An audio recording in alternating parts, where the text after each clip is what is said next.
Hi everyone, welcome back to the channel. In this tutorial I'm gonna show you how to create a before after video like this in EPIK.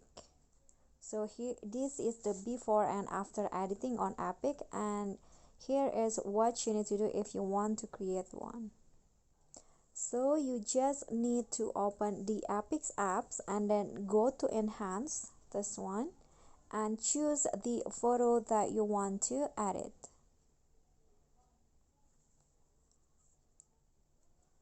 Okay, for example, I want to choose a photo from my gallery. Just wait a second.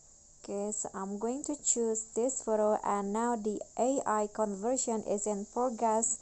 So here you can see this is the before photo and here is the after, and you can make a video by clicking on this save as video, and it will be created as a before and after video. And let's find it on my gallery. So here is the video, like so. Okay guys, so that's all for me. I hope this tutorial will help to you. Thank you guys so much for watching. Don't forget to like, comment, and subscribe. Bye.